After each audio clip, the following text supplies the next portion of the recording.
که حالا میخوایم بخوابین صبح پاشین برین سر کار، خب ولی اگه روی این بخوابین که اصلا صبح نمیتونید بیدار شید.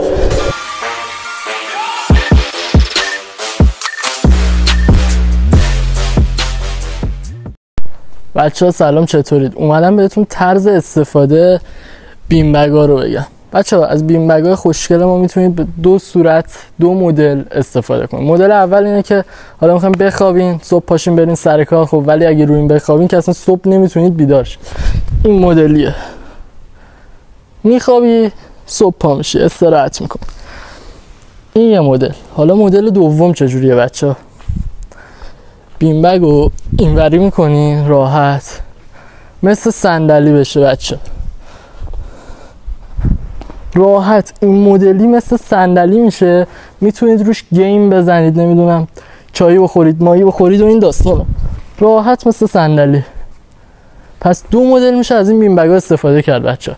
دوستتون دارم.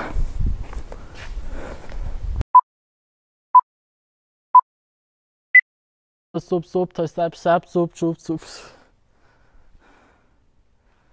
قطع کن. نمیشه راحت میمیری.